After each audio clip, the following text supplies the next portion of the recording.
Chapter 2, History Mystery. The following week flew by as May half-term approached. Both Katy and Lizzie reluctantly decided to put all thoughts of Willowdean aside for the next few days. Their exams were coming up and Katy felt the pressure mounting. They agreed to go back and investigate as soon as possible. Katy still felt a little scared. At night, lying in bed, she relived the experience over and over. The tiny hairs on her arms stood on end and her heart began beating faster as she remembered the door slamming and the haunted cries of the child. In the morning she woke up tired and found it harder than ever to concentrate in class. Finally, the moment Katy had been longing for arrived. The last lesson of the last day of school. They spent the lesson preparing questions for their project on the home front, which was due in after the holidays. "When should we start our interviews?" asked Katy. "Mum thinks Sunday's best, after lunch. She reckons people will be relaxing in their gardens and have time to talk," answered Lizzie. "Okay, we'll start with some general questions about rationing and evacuees, and then we'll move on to questions about Willowdean." The bell rang and the class cheered. Finally, the holidays had arrived.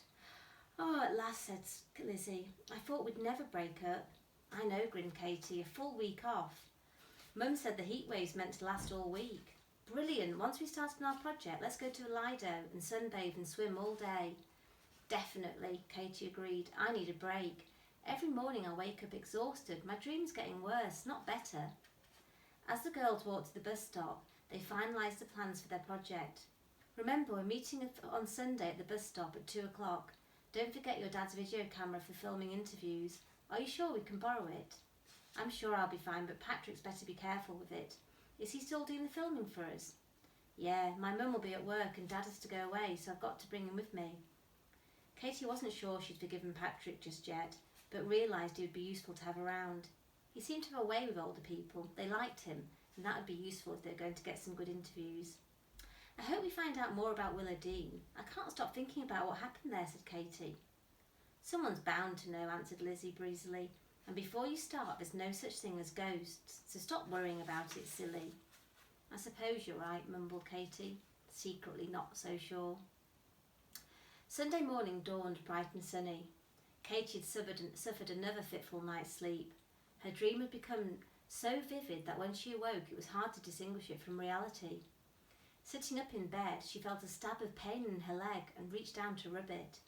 She felt both puzzled and alarmed to see nasty red grazes all down her left shin and arm.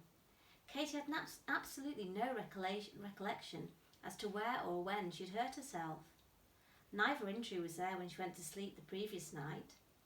Starting to panic, she noticed there was a deep graze in her leg, and it even appeared to have bits of gravel in it, and her sheet was marked with flecks of dried blood where she must have rubbed against it in her sleep. What was going on? Could it be possible that her dream was somehow real? It certainly felt that way. Leaning over and trying not to touch her sore arm on the bed, she picked up a glass of water from the bedside table. Katy took a long drink, desperate to soothe her parched and scratchy throat and rid it of the lingering taste of smoke. Cuts on her arm and leg, and tasting smoke in the morning. There was something seriously wrong here. Feeling dazed and confused, she climbed out of bed and made her way to the bathroom, limping slightly. "Katy, what's the matter?" asked her mum, appearing out of nowhere. Katy had no idea what was going on. How was she going to explain the cuts? Not wanting to worry her mum, she said, "It's nothing," and tried to move past her. "Come here, let me look," insisted her mum, grabbing Katy by the sore arm and making her cry out in pain. "How on earth did you do this?" she asked in concern. Katy blurted out the first thing that came into her mind. "I fell off my bike." As she spoke, she realised she was describing her dream, but not reality. "You need to be more careful," her mum cautioned. "There's some antiseptic cream in the bathroom. Make sure you give it a good clean." "Yes," Katy moaned in reply. "And don't forget I've got work today, so you need to take Patrick with you when you go out." "I know, he's going to do the filming for us," replied Katy. "Good. Make sure you're back in time for tea at 5 and don't get into any trouble." Katy and Patrick got to the bus stop to meet Lizzie. Patrick rang the bell and they stumbled down the stairs from the top deck and hopped off to find Lizzie waiting patiently for them. She gave Katy a big smile and Patrick a friendly thump. "Come on, you two. Thought you'd never get here. Got the questions, Katy?"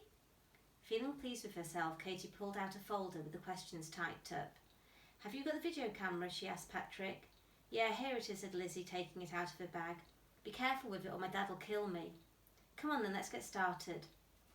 They spent the next hour knocking on doors and getting the lowdown on life during the war. Some of it was quite interesting, especially the stuff about nettle soup and dried eggs. It sounded horrible, but funnily enough, people seemed to remember those days fondly. Most people had moved to Knutsbury long after the war and so had no knowledge of Willow Dean, except to say it had always been empty, and what a shame because it was such a pretty family house. Right, that's it, I give up, moaned Katy, flinging her notepad aside. No one seems to know anything about Willow Dean. It's hopeless. Why don't we try number 32, asked Patrick, attempting to sound brave. Katy and Lizzie both stared at him, speechless. Are you mad? Asked Lizzie, shaking her head in disbelief. You do know who lives there, don't you? Asked Katy. Yeah, answered Patrick. Just some weird old lady. It's not like she's a real witch.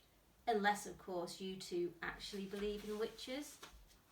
Katy and Lizzie looked at each other uncertainly. Local children feared the old woman who lived at number 32.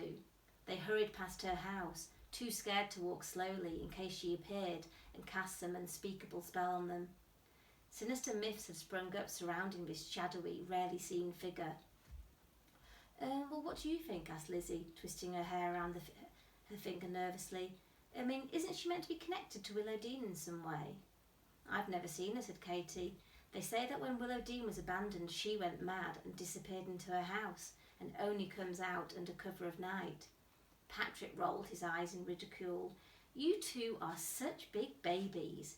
If you really want to find out about Willow Dean, I reckon she's just the person you need to speak to. Are you coming or not? Reluctantly, Katy and Lizzie followed him up the drive to number 32. Patrick picked up the heavy brass knocker and banged firmly on the door twice, and then quickly hid behind the girls. Not a sound could be heard. Oh, no one's inside, Katy. Come on, the curtains are all shut, let's go. Wait a minute, look there, instructed Lizzie, pointing to an upstairs bedroom window. Katy looked up just in time to see a pair of dark eyes peering out from behind the curtain. Summoning up all her courage, she knocked one more time. All three waited with bated breath to see what would happen next. Footsteps could be heard approaching the door, followed by the sound of the latch being lifted. Then finally the door began to creak open, and a small, dark, bent figure came into view. Lizzie gave a shrill scream and jumped backwards into the startled Katy, who then, spooked by Lizzie, also screamed. How can I help you, children? Asked a gentle voice. Katy turned back to the dark figure. There on the doorstep stood a tiny old lady, stooped and twisted with age. She wore an old-fashioned black dress, as if she was in mourning for those long dead. It was easy to see why she had the reputation of being a witch. Undaunted, Patrick spoke up. Hello, we're doing a project on life during the Second World War for school, and we're interviewing locals about their experiences. We wondered if you could help us. Did you live here during the war? Asked Katy, taking out her questionnaire. The years seemed to melt away on the old lady's face, and it broke into an unexpected warm smile. I'm Hilary, and yes, I've lived here all my life. I can remember the war being declared. Lovely sunny afternoon it was too, just like today. She proceeded to tell them all sorts of interesting stories about rationing and the blackout. Can you tell us anything about Willow Dean? Asked Katy innocently. Do you know why it was abandoned? And do you know anything about the rumours of the crying child? Storm clouds seemed to gather overhead, and the air turned cold as Hilary's smile vanished, replaced by a look of such sadness that Katy had to look away. Hilary visibly shrank backwards, whispered a hoarse goodbye, and swiftly banged the door shut. So that's the end of this reading. Bye!